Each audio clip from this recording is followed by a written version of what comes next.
नमस्कार आप सभी को एक बार फिर से बहुत बहुत स्वागत आप सभी का, खैर मकदम, वेलकम आप सबका। किरदार बोलते हैं कि एक नए एपिसोड में हाजिर है, एक नए मेहमान के साथ, एक नए किरदार के साथ। और इस बार के जो हमारे किरदार हैं उनसे जरा आपको सावधान रहना पड़ेगा। और अगर अंग्रेजी में कहें तो यूं कह सकते हैं कि बी केयरफुल। जी हाँ, आज हम बात करने जा रहे हैं एक ऐसे किरदार से जो पहले मॉडल थे लेकिन आज एक्टर हैं, और जिनकी पहली ही जो फिल्म आई उस फिल्म का नाम था बी केयरफुल। तो इसलिए हम आपसे कह रहे हैं बी केयरफुल। बी केयरफुल के lead actor mister Zaid Sheikh साहब हमारे बीच है। जैद साहब, कैसे हैं आप? नमस्कार, बहुत बहुत स्वागत है। थैंक यू, आपने मुझे बात करने का मौका दिया। बहुत अच्छा लगा मुझे, और मैंने आपका पिछला एपिसोड भी देखा था and I am very fond of you. मुझे काफी अच्छा लगा, आप जिस तरह से बात करते हैं काफी अपनापन लगता है उसमें। शुक्रिया शुक्रिया, आपने इस अपनापन की सीमा को और बढ़ा दिया है। जैद साहब, हम सावधानी से बात करेंगे क्योंकि आपके फिल्म का नाम बी केयरफुल है। तो हम बी केयरफुल से ही शुरुआत कर लेते हैं। ये फिल्म कब आई, बी केयरफुल? और उस दिनों आप मॉडलिंग में आप काफी बिजी थे, तो मॉडलिंग करते हुए आपको कब पहली बार ये चांस मिला कि कोई फिल्म है बी केयरफुल, उसमें एज एन हीरो आपको लिया जा रहा है? कब का ये वाकया है और किस तरह की ये कहानी है, कब शुरू होती है, बताइए जरा। सर, बी केयरफुल से थोड़ा सा एक साल पहले जाना पड़ेगा। 2011 में ये मूवी रिलीज हुई थी, और पहले मैं मॉडलिंग कर रहा था। और मॉडलिंग मैंने काफी लोगों के लिए की। हमारे इंदौर के एक बड़े भाई हैं आसिफ शाह, जिन्होंने हमें काफी प्रमोट किया इंदौर से, और वो काफी अच्छे डिजाइनर है। आज की तारीख में काफी बड़ा नाम है उनका।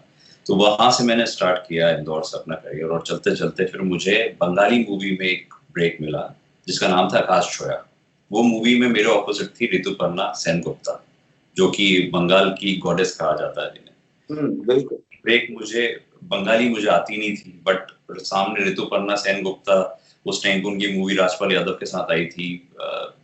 तो मुझे, और बहुत ब्यूटीफुल हैं और काफी उनकी एक्टिंग के उनके इतने अवार्ड्स हैं, तो मैंने सिर्फ उनका नाम सुन के वो मूवी में हाँ कर दिया था।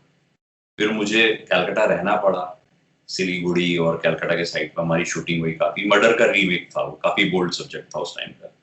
और मैं कुछ 2 साल के करीबन वहाँ रहा प्रैक्टिस करने के लिए। बंगला मैंने सीखी, जो कि मुझे बराबर आएंगी, बट मैंने कोशिश की रोमन में लेके। फिर वही जिन लोगों ने आकाश छोया बनाई थी, वही प्रोड्यूसर्स ने एक मूवी बनाई बी केयरफुल।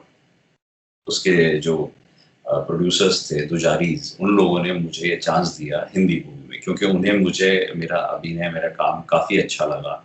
जो बंगाली पिक्चर उन्होंने बनाई थी, वो पहले भी बंगाली पिक्चर काफी बना चुके थे, तो उन्होंने एक हिंदी मूवी बनाई बी केयरफुल। तो उन्होंने ही मुझे इसमें कास्ट किया। तो बेसिकली मेरा पहला डेब्यू हुआ बी केयरफुल से जी। और इसमें मूवी में थे आपके साथ बी केयरफुल में? जी, बी केयरफुल में मेरे साथ लीड में रजनीश दुग्गल थे। उसके बाद शिल्पी शर्मा, टुलिप जोशी, तनिषा मुखर्जी, असरानी जी, और टीकू तलसानिया जी, शक्ति कपूर जी, जॉनी लीवर जी, राजपाल जी, संजय मिश्रा जी, हेमंत पांडे जी। एक काफी लंबी लिस्ट है उस मूवी में। कॉमेडी मूवी थी, और पहली मूवी आप कह सकते हैं कि जितने इम्प्रोवाइजेशन के जो महान लोग हैं, जॉनी साहब, हेमंत पांडे भैया और राजपाल जी, संजय मिश्रा जी, इनके साथ मुझे काम करने का मौका मिला। तो मैं काफी शूटिंग के टाइम पे पहले घबराया भी था, बट फिर इन लोगों के साथ जिस तरह इन लोगों ने मुझे इम्प्रोवाइज करना सिखाया, चीजें बहुत इजी कर दी, और काफी मजा आया था मुझे इन सबके साथ काम करके। मॉडलिंग की शुरुआत कैसे हुई आपकी? आप बी केयरफुल से पहले मॉडलिंग कर रहे थे लंबे समय तक, तो पहली बार कब आपके मन में आया कि आपको मॉडलिंग करनी चाहिए, या कैसे चांस आपको मिला? किस तरह से मॉडलिंग की शुरुआत? मॉडलिंग की शुरुआत ग्लोबस जो ब्रांड स्टोर है, ग्लोबस और लिव इन, तो ग्लोबस से 4 घर दूर मेरा घर था। उसी जो हमारी कॉलोनी थी इंदौर में एमजी रोड पे, उसमें जो पहला जो सुपरमार्केट था, वो बिल्डिंग के अंदर ग्लोबस था। वो पूरा एक स्टोर था, और मैं उसके पीछे ही बंगलो था हमारा। तो मैं जब वहां से जा रहा था, तो वहां पे एक मयूर कृष्ण राव हैं, जो कि काफी अच्छा कर रहे हैं आज भी, फैशन गुरु के नाम से जाने जाते हैं। उन्होंने मुझे रोका, मैं बाइक पे था। बोले, आप यहाँ क्या कर रहे हैं? मैंने कहा मेरा घर है पीछे। तो बोले, आप मॉडलिंग करना चाहेंगे? तो मैंने कहा बिल्कुल, कौन नहीं करना चाहेगा। तो बोले, नहीं, एक ग्लोबस का शो है, और मैं आपको उस शो में लेना चाहता हूँ। वॉक इन वो रहेगा, तो पहला मुझे ग्लोबस का उन्होंने दिया, उसके बाद लिव इन का जो था एमपी का, वो भी मैंने होल्ड किया, और सारे एमपी के जितने भी शोज लिव इन के हुए उस टाइम पे लिव इन पे टीनो मोरिया टॉप पे हुआ करते थे। वहां से मेरी शुरुआत हुई, और फिर इंदौर के ही डिजाइनर हैं आसिफ शाह, जो कि आज की तारीख में उनका पूरी इंडिया में बहुत बड़ा नाम है, उन्होंने मुझे काफी प्रमोट किया जी। जी इंदौर से। मॉडलिंग से फिल्मों में आए, और फिल्मों के बाद फिर ये शुरुआत काफी लंबी हुई। शतरंज की बात अगर हम करें, बी केयरफुल के बाद अगली फिल्म आपकी शतरंज थी। शतरंज के बारे में जरा सी बात कीजिए, जरा बताइए। जी ओम जी, थोड़ा सा मैं इसमें आपको करेक्ट करना चाहूंगा। मेरी पिक्चर बी केयरफुल के बाद जो थी वो थी विराम, नरेंद्र झा जी के साथ। जी जी। और उसके बाद 6X, जिसमें अगेन बहुत बड़ी स्टार कास्ट है, रश्मि देसाई, श्वेता तिवारी, मेरे ऑपोजिट में विदिता बाग हैं जो कि बंदूकबाज में थी अपना, और अभी फोर्टी कॉलिंग जिनकी इस हफ्ते रिलीज होने वाली है, वो मेरे ऑपोजिट है। उसके बाद राजेश शर्मा, हेमंत पांडे, और काफी बड़ी फेलिस्ट है, तो वो पिक्चर आ रही है। शतरंज मेरी अपकमिंग मूवी है, जिसकी शूटिंग मैंने अभी कोविड में कंप्लीट की है। जी जी जी वो जी अभी रिलीज होने वाली, वो और 6X, दो मूवी है जो मेरी रिलीज होने वाली है जी। जी। तो अगर हम विराम और 6X की बात करें, वो जी किस तरह के हैं, किस तरह की फिल्में हैं, किस तरह का उनका जोनर है, उनके बारे में जरा बताइए। राम जो है ये इस्तांबुल में बेस्ट फॉरेन फिल्म का अवार्ड ले चुकी है, और ये हरी मल्होत्रा जी एक प्रोड्यूसर हैं, उनका सपना था। और नरेंद्र झा जी जो अब नहीं रहे, बट मेरे बड़े भाई जैसे थे, उनसे उस शूटिंग के दौरान देहरादून में हमारी काफी दोस्ती हुई, और अमेजिंग पर्सन, वो अब नहीं है हमारे बीच में। आपने देखी होगी उनकी घायल वंस अगेन और काफी मूवी। जी, तो बिल्कुल। जी जी, तो उनके साथ काम करने में मुझे बहुत मजा आया, और काफी चीजें हैं जो उनसे सीखने के लिए मिली। 2 दिन पहले ही उनका बरसी थी, आप कह सकते हैं। तो एक बड़ा भाई खोया है हमने, एक दोस्त खोया है, एक बहुत अच्छा कलाकार खोया है। बट वो मूवी उनकी लास्ट मूवी थी, और मैं अपना आपको बहुत लकी समझता हूँ कि मैंने उनके साथ काम किया। आपने मॉडलिंग से करियर की शुरुआत की, देन फिर फिल्मों में आप आए। तो जी मॉडलिंग पूरी तरह से एक अलग विधा है और एक्टिंग एक अलग विधा है। तो जी किस तरह के चैलेंजेस का सामना आपको करना पड़ा जब आप मॉडलिंग से, जब एक्टिंग में आपने कदम रखा? आपको अपने डिक्शन पे काम करना पड़ा कि आपको अपने जो अभिनय क्षमता है उस पे काम करना पड़ा, और इन सब चीजों को इम्प्रूव करने में किन लोगों ने आपकी हेल्प की?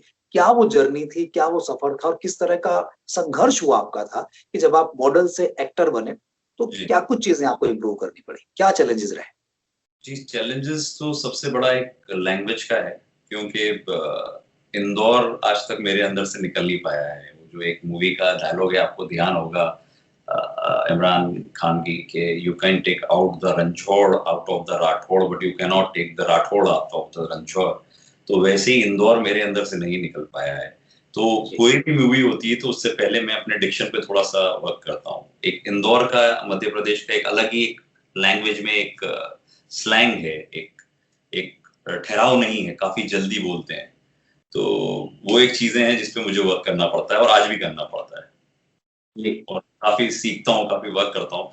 जैसे अभी कोविड से जस्ट पहले मेरी मूवी रिलीज हुई थी द 100 बक्स। ये मूवी प्रोस्टिट्यूशन पे थी, और काफी इसको हम लोगों ने जो टाउन में जो ग्रैंड कोर्ट है वहां पे इसी समाज के बीच में हमने ये मूवी को रिलीज किया। तो जो दुष्यंत प्रताप सिंह है जो डायरेक्टर हैं इस मूवी के, उन्होंने काफी मुझे मेरा वजन बढ़वाया काफी उस पिक्चर के लिए, क्योंकि मैं अल्कोहलिक बताया था मुझे। तो मैंने कुछ 15-17 किलो वजन बढ़ाया उस मूवी के लिए, और डिक्शन पे काफी वर्क करा, क्योंकि यही एक जगह है जहां मुझे सबसे ज्यादा अपने आप को वर्क करने की जरूरत होती है। जी। तो जैन साहब, अभिनय के लिए आपने कहीं से कोई प्रोफेशनल ट्रेनिंग, या काम करते करते ही सीखा जा रहा है, क्या कहना कहना चाहेंगे इस बारे देखिए, मैंने इसमें विदुर सर जो कि क्रिएटिंग कैरेक्टर्स चलाते हैं मुंबई में, काफी बड़ा नाम है, उनके यहाँ मैंने क्लासेस की। और बी केयरफुल का जस्ट पहले मैंने स्टार्ट किया, उनसे काफी कुछ सीखने को मिला। आज भी मैं अगर कोई मूवी स्टार्ट होती है तो कुछ लोग हैं जिनसे मैं सलाह लेता हूँ, जैसे मैंने अभी आपको बताया दुष्यंत प्रताप सिंह जी, वो खुद डायरेक्टर भी हैं, राइटर भी हैं म्यूजिक, उनसे मैं लेता हूँ। विदुर सर के मैं फोन करता हूँ या पर्सनली जाके मिलता हूँ, उनको पूरी स्क्रिप्ट भेजता हूँ कि ये स्क्रिप्ट है, मुझे ये चीजें बताइए, वो गाइड करते हैं। बट करते करते प्रैक्टिकली जितना सीखने को मिला, जैसे कि वापस मैं कहना चाहूंगा, संजय मिश्रा जी ने मुझे काफी चीजें सिखाई मूवी के दौरान। हेमंत पांडे, किस्मत से हेमंत पांडे जी, मैं आज तक 4 पिक्चरें उनके साथ कर चुका हूँ और मुझे मालूम नहीं होता, बट मैं जब सेट पे पहुंचता हूँ तो हेमंत जी वहां होते हैं, तो मेरे लिए वो लकी चार्म है। तो वो जो 3 लाइन को 30 लाइन बना देते हैं, जो इम्प्रोवाइज करते हैं, तो वो तकनीक मैं कहूंगा कि मुझे वो राजपाल जी, संजय मिश्रा जी और हेमंत पांडे जी, इन लोगों से ही मिली है, इनसे सीखा है मैंने। तो कॉमेडी मेरा फेवरेट जोनर है। मैं कहूंगा कि अगर कॉमेडी कोई स्क्रिप्ट होती है तो मैं सबसे पहले उसको करना पसंद करता हूँ। जैसे 100 बक्स, जिसका मैंने आपको बताया, जब आप देखेंगे वो यूट्यूब पे भी है अभी हाल, तो लास्ट के उसमें मैं अल्कोहल के साथ में जो कॉमेडी का किरदार उसमें निभाया है, तो मुझे काफी क्रिटिक्स उसके अक्लेम हुआ है, काफी इंडिया के अलग अलग प्रांतों से मुझे फोन आया है, काफी जर्नलिस्ट जो हमारे दोस्त थे उन्होंने मुझे फोन करके बधाइयां दी। तो सीखना तो प्रैक्टिकली जितना मिला है उतना मुझे नहीं लगता कि कोई क्लास या कोई और सिखा पाएगा। बाकी की ये गुरु हैं कुछ लोग जिन्हें मैं अपने गुरु बोलता हूँ, जैसे विदुर सर गुरु हैं, नो डाउट वो गुरु रहेंगे, और मयूर कृष्ण राव वो गुरु रहे हैं। मॉडलिंग की दुनिया में मैंने कहा जैसे आसिफ शाह जी मेरे गुरु रहे हैं, तो जो गुरु हैं वो गुरु रहेंगे, बट जो सीखा गया है चीजें वो प्रैक्टिकली ज्यादा। और वैसे भी अभी सीखना जारी है, और वो अंग्रेजी में कहते हैं ना कि practice makes a man perfect. और इसी बात को हिंदी में कुछ यूं कह देते हैं कि करत करत अभ्यास ते जड़मति होत सुजान, रसरी आवत जात ते सिल पर परत निशान। तो वो प्रैक्टिस की बात है। बहुत अच्छी बात कही आपने। जब आप इतने दिग्गज लोगों के साथ काम करते हैं, एक तरफ एनएसडी के लोग हैं, संजय मिश्रा और हेमंत पांडे जैसे लोग हैं, राजपाल यादव जैसे लोग, भारतेंदु नाट्य एकेडमी से पढ़े हुए, और मतलब बरसों बरस जिन्होंने थिएटर किया है, जी। तो इस तरह के लोगों के साथ जब काम करने का मौका मिलता है, एक तरफ खुशी होती है, बहुत खुशी होती है, बहुत सीखने का मौका भी मिलता है, लेकिन एज एन एक्टर कहीं दिल के किसी कोने में जरा सा कोई डर सताता है कि उनके सामने किस तरह परफॉर्म करूंगा, मेरी परफॉर्मेंस कैसी होगी, कहीं मुझे क्रिटिक्स का सामना तो नहीं करना पड़ेगा। कोई डर कभी इस तरह का होता है, या अगर होता भी है तो किस तरह से अपने आप को आप साध के सेट पे जाते हैं? ओम जी, एक सच्चाई मैं बताना चाहूंगा आपको, जो शायद कुछ आर्टिस्ट नहीं कहेंगे, बट मैं इस चीज के लिए आपको बताना चाहूंगा कि आज भी मूवी नहीं, अगर मैं कोई रैंप शो करता हूँ या स्टेज शो होता है जिसमें मुझे बोलने के लिए बुलाया जाता है, या कहीं मैं जो चीफ गेस्ट की तरह बुलाया जाता है, तो जिस टाइम पे माइक हाथ में आता है ना, वो माइक से आने के 30 सेकंड पहले तक जो अंदर चल रहा होता है ना, वो बहुत, वो घबराहट, वो आप एंथू बोल लीजिए, या वो रहती है। और बट वो सिर्फ उसी टाइम तक रहती है जिस टाइम पे माइक हाथ में आ गया या सीन जैसे ही एक्शन कहा गया, उसके बाद वो खत्म हो जाता है। शुरुआत के मैं कहूंगा सिर्फ ये 1 या 2 मिनट की बात होती है। माइक हाथ में आने तक अगर आप बोल रहे हैं, बिल्कुल घबराहट रहती है, ऐसा लगता है कि शिवर हो रहे हैं, नो डाउट। पर वो सीन भी अगर ओके, जैसे ही बोला गया एक्शन, तो ओके आने तक बस लगता है, फिर उसके बाद वो खत्म हो जाता है। फिर सामने कोई भी हो, कोई भी एक्टर हो, मुझे नहीं लगता और काफी मैंने लोगों का सुना है, जैसे अमित जी के सामने आज भी काफी लोग खड़े होते हैं तो घबरा जाते हैं। वो एक ऑरा ऐसा होता है उन लोगों का कि आपको घबराहट होती है। बट मैं कह रहा हूँ कि अगर सामने कोई नहीं भी है, तो वो जो पहला सीन होता है ना, जो पहली चीज होती है, उसमें नो डाउट एक अंदर थोड़ा सा रहता है। वो आप उसको खुशी कह लीजिए, या ओवर एक्साइटमेंट कह लीजिए, या घबराहट कह लीजिए, बट ये एक सच्चाई है, जो रहती है वो रहती है। लेकिन जब उस खतरे से आप खेल जाते हैं अपनी स्किल के साथ, तो उसके बाद एक बहुत अच्छी सेटिस्फेक्शन भी होती है कि हाँ, मैंने कर दिया। तब वो उस सेटिस्फेक्शन का एक अलग ही रूप होता है, एक अलग ही पारावार होता है उसका। बिल्कुल सही कह रहे हैं ओम जी, और एक अलग खुशी होती है कि इतने बड़े लोगों के साथ आप मैच कर गए, तो वो अपने आप में आप एक प्राउड फीलिंग आती है कि इतने बड़े लोग, इतना बड़ा नाम, आप उनके साथ में काम कर रहे हैं और आपने गलती नहीं की, आपने रीटेक नहीं किया। ये सबसे बड़ा उस टाइम पे एक ऐसा लगता है कि पीछे से किसी ने आके आपको एक अवार्ड हाथ में पकड़ा दिया। और सीखने का तो ओम जी, आपको जैसा आपने अभी कहा, मुझे बहुत अच्छा लगा वो, सीखने का तो मुझे लगता है जब तक मैं काम करता रहूंगा कुछ नई नई चीजें मैं सीखता रहूंगा। अलग अलग कलाकारों से अलग अलग चीजें आप इंस्पायर कर सकते हैं। आपको बहुत सारी चीजें होती है जो सीखने को मिलती है। जैसे अमित जी अपने आप में कितना बड़ा पूरा चलता फिरता बोलने का डिक्शन, उनका इंग्लिश हिंदी जो भी कमांड आप बोले, मतलब सीखना तो कभी खत्म ही नहीं हो सकता। आप सीखते रहिए और आगे बढ़ते रहिए इस फील्ड में। आज की सीखने से पहले, एक्टिंग से पहले, आपके जितने भी प्रोजेक्ट्स आपने किए उनसे पहले, मॉडलिंग से पहले, कभी सोचा था आपने अपने बारे में कि भाई मैं आने वाले कल में अपने आप को इस सिल्वर स्क्रीन पे देख पाऊंगा, जहां पे आज मैं फला एक्टर को देख रहा हूँ, आज फला हीरोइन को देख रहा हूँ या फला मॉडल को देख रहा हूँ? कभी ऐसा सोचा था आपने कि आज कल जो मैंने सोचा था आज वो ड्रीम कम ट्रू हो रहा है मेरे सामने? ओम जी, मैंने लगभग हर दिन सोचा है और मैं आज भी सोचता हूँ। आज भी रात को सोने से पहले एक ख्याल आता है कि अगली कौन सी पिक्चर होगी, क्या किरदार होगा, क्या मिलेगा। और सपना था और मेरे सपने के पीछे मेरे पिताजी का बहुत बड़ा हाथ रहा है। वो चाहते थे कि मैं इस फील्ड में आऊँ। उनको लगता था कि हीरो बन सकता हूँ। वो बोलते भी थे अक्सर मुझे, मतलब नाम की जगह मुझे बोलता है हीरो कहाँ जा रहा है। वो तो एक अंदर से एक रहती है वो चीज। वो अगर वो आग नहीं रहेगी, आपको वो सपना आप नहीं देखेंगे तो आप नहीं पहुंच पाएंगे। अभी कुछ ही दिन पहले एक्टिंग, मूवीज, इसके अलावा मैंने सोचा कि मैं अब एक वेब सीरीज बनाना चाहता हूँ। तो मैंने वेब सीरीज स्टार्ट की और मैंने एज अ प्रोड्यूसर अपना खुद का प्रोडक्शन हाउस चालू किया, गेट अबाउट नाम से। अर्शी खान, शारिब हाशमी, अश्मीत पटेल और आलम खान, इन तरह के लोगों के साथ मैंने वो की। तो सपने तो देखना पड़ेंगे। पहले कुछ हीरो बनने का सपना देखा, अब आज मुझे ऐसा लगता है कि कोई एक अच्छी ऐसा रोल मिले जिसकी वजह से मुझे अवार्ड मिले। फिर मुझे लगता है कि मैं कुछ ऐसी चीजें बनाऊं जो लोगों को अच्छी लगे। तो ऐसी फिल्म, कोई ऐसा रोल जो आप चाहते हो कि यार बस वो रोल करने को मिल जाए तो मजा आ जाए? कोई इस तरह का रोल जो आप कोई करना चाहते हो, कोई इस तरह की फिल्म आप करना चाहते हो जो महत्वाकांक्षा हो आपकी? जी, जो अभी मिर्जापुर में जो गुड्डू त्यागी का जो रोल है अली फजल का, मैं उस तरह का कुछ नेगेटिव रोल करना चाहता हूँ। एक और वही है। मैं मुन्ना त्रिपाठी करना चाहता हूँ। जोक सफाई, जोक सफाई।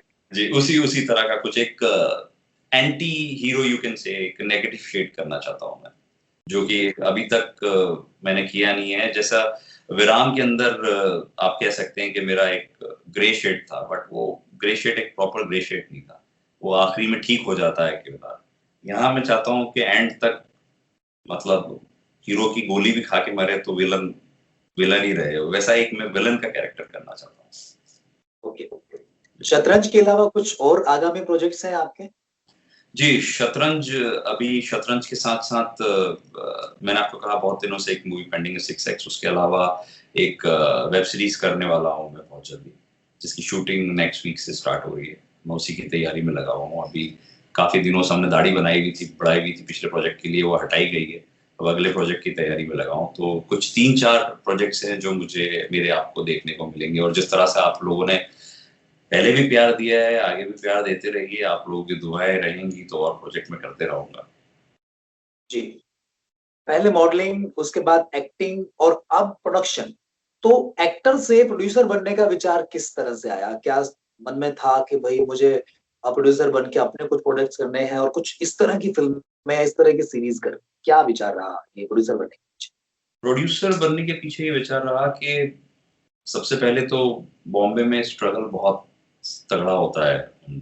यहाँ पे सर्वाइवल बहुत टफ है। एक हमारे फ्रेंड थे जो कि एस्ट्रोलॉजर थे, बहुत माने हुए, अब नहीं है, भगवती जी इस दुनिया में अब नहीं रहे। उन्होंने मुझे एक बात कही थी कि बॉम्बे जो है वो समुंदर है। तो मैंने कहा मैं आपकी बात समझ नहीं पाया भैया। तो उन्होंने मुझे बोला कि जिस तरह से लहरें सब चीजें बाहर फेंक देती है, वैसे जब भी कोई बॉम्बे में आता है तो उसको बाहर फेंकने की कोशिश करता है। आप में दम होना चाहिए, आप में काबिलियत होनी चाहिए कि आप वहां पे टिके। मुझे 16-17 साल हो गए हैं बॉम्बे में, और उसी चीज को आगे बढ़ाने के लिए, इस बम्बई में आगे संघर्ष जारी रखने के लिए, अलग अलग प्रोफेशन तलाशने के लिए आप कह सकते हैं कि मैं प्रोड्यूसर फील्ड में आया हूँ। क्योंकि आखिर में पैसा कमाना भी बहुत जरूरी है। तो एक्टिंग के साथ प्रोडक्शन, ये सारी चीजों में मैं हाथ आजमा रहा हूँ, ताकि अगले और 16 साल तक मैं यहाँ बना रहा हूँ, टिका रहा हूँ। इंदौर चलते हैं, इंदौर की कुछ बातें करते हैं। इंदौर, रतलाम, वहाँ की नमकीन बड़ी फेमस होती है। जी हाँ। और हमारे भी कई सारे दोस्त हैं, जब वो इंदौर जाते हैं तो उनसे हम कहते हैं भाई इंदौर की आप नमकीन लाइएगा, रतलाम की सेव लेके आइएगा। आपने भी कहा कि आप मुंबई में 15-16 साल से हैं, लेकिन मुंबई में रह के भी इंदौर आपके अंदर से नहीं निकला। जी, इंदौर में कौन कौन रहते हैं, घर में कौन कौन है, मम्मी पापा भाई बहन, फैमिली के बारे में जरा सा। इंदौर में मेरी पूरी फैमिली है, और 16 साल हो गए हैं। बॉम्बे में भी मेरे काफी बड़ा सर्कल है, बट इंदौर के लोग को मैं पहले ये कहूंगा कि आज भी जब मैं वहां जाता हूँ तो जो प्यार मिलता है, जो रिस्पॉन्स मुझे इंदौर से आता है, वो पूरे इंडिया से नहीं आता जितना इंदौर से आता है। वो आज भी इंदौर के बच्चे की तरह मुझे ट्रीट करते हैं। न्यूज़पेपर्स में वहां जाओ, कहीं पे दुकान पे चले जाइए, किसी भी, जैसे नमकीन का आप कहेंगे तो अपना स्वीट्स जिनकी है, मैं वहां जाता हूँ तो सबसे पहले मुझे 10-12 मिठाइयाँ खिलाई जाती है। तो वो जो प्यार है इंदौर जैसा, वो प्यार मुझे पूरी दुनिया में आज तक कहीं नहीं मिला। मेरा पूरा घर परिवार इंदौर में है। मेरे बड़े भैया हैं, मेरी माताजी हैं, भाभी जी हैं, भतीजे हैं, सिस्टर हैं। मेरे जो पिताजी हैं उनका बी केयरफुल रिलीज होने से कुछ दिन पहले ही देहांत हो गया था, और उनका सपना था, बस वो नहीं देख पाए वो मूवी। मुझे इस बात का मलाल है, क्योंकि उनका बड़ा अरमान था कि वो मुझे बड़ी पर्दे पे देखा जाए। तो इंदौर तो सभी कुछ है, इंदौर आज भी सब कुछ है, जड़ें वहां पे हैं, आप कह सकते हैं। बिल्कुल बिल्कुल सही कहा आपने। आपने अपने वालिद साहब को याद किया, अपने पिताजी को आपने याद किया कि उनका सपना था कि वो आपको एज ए हीरो देखना चाहते। जी, जी, हाँ जी। और देखो, माओ के बारे में बहुत कुछ कहा गया है, बहुत कुछ लिखा गया है। एक कवि थे, अभी तो वो मरहूम हो गए, इंतकाल हो गया है उनका, दुनिया में नहीं है, ओम व्यास साहब। और उन्होंने पिता के ऊपर बहुत खूबसूरत पंक्तियां लिखी है, मुझे पूरे तो याद नहीं है, मैं जरा सा कहना चाहूंगा कि पिता, पिता रोटी है कपड़ा है मकान है, जी, पिता रोटी है कपड़ा है मकान है, और जी, पिता इस नन्हे से बच्चे का बड़ा आसमान है। जी, पिता रोटी है कपड़ा है मकान है, पिता इस नन्हे से परिंदे का बड़ा आसमान है। पिता है तो घर में खुशियां है राग है, पिता है तो मम्मी की बिंदिया चूड़ी और सुहाग है। पिता है तो इस बच्चे के हजार सपने हैं, और पिता है तो बाजार के सारे खिलौने अपने। तो बहुत खूब, पिताओं की महिमा होती है। बहुत खूब। आह, ईश्वर उनकी आत्मा को शांति दे, जहां भी हैं वो, ईश्वर अल्लाह ताला उनको जन्नत बख्शे। जी, और आप इसी तरह से आगे बढ़ते रहें, बुलंदियों को छूते रहें आप। इंशाल्लाह। और जैद साहब, ऐसी कोई बात जो हमारी बातचीत के दौरान छूट गई हो? वैसे तो बहुत कुछ है, और फिर कभी बैठेंगे बहुत सारी बातें करेंगे। कोई जी, कुछ आप अपनी तरफ से कुछ कहना चाहते हो? कोई बात, कोई सवाल जो मेरे जहन में नहीं आया हो, आपके जहन में हो, तो आप कह सकते जो आपने कही थी पिता के लिए, अब मैं खुद पिता हूँ, मेरा बेटा है अभी 8 साल का यहाँ, और मैं रोज़ ही कहता हूँ, अक्सर कहता हूँ उसे कि मेरे पिताजी तो अब नहीं हैं, पर उन्होंने जो मेरे लिए किया, तो कुछ चीज़ें, कुछ कमी होती हैं जो उनके जाने के बाद ही आप लोगों के समझ सकते हैं। तो जिस तरह से आपने उस पंक्तियों में पिता के बारे में कहा, वैसे ही मैं ये कहना चाहूँगा कि एक माँ तो सिर्फ़ 9 महीने बच्चे को पेट में रखती है, पर एक बाप ताउम्र अपने बच्चों को दिमाग में रखता है, और साथ-साथ अपनी घरवालों को भी, ताकि वो आगे उनको बहुत अच्छी परवरिश दे सकें, लाइफ दे सकें। और तो एक वो चीज़ रह गई थी बीच में उस टाइम पे, और दूसरा रहेगा, एक मेरा बहुत जल्द मैं एक प्रोजेक्ट अनाउंस कर रहा हूँ, हुकार। ये एक रियल स्टोरी है, जो कि हमने बेस पूरा एक रियल सब्जेक्ट से लिया है। उसका अनाउंसमेंट हम कर चुके हैं, मतलब ऑफिशियल अनाउंसमेंट हम बहुत जल्दी करने वाले हैं। तो मैं चाहूँगा आप लोग दुआ करिए कि उस प्रोजेक्ट में भी मुझे सक्सेस और कामयाबी मिले। ये फीमेल ओरिएंटेड मूवी है पूरी, और जल्द ही, आई थिंक इंशाल्लाह 3 months I will be on floor for that. हैं।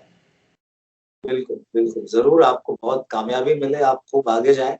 और अगली मुलाकात हमारी ये स्क्रीन के जरिए ना हो, बल्कि मुंबई में आपके स्टूडियो में बैठ के आपका इंटरव्यू हम करें, ऐसी दुआ हम आपके लिए करेंगे। थैंक यू अमन जी, और मैं चाहूँगा कि आप जल्दी मुझसे रूबरू हों,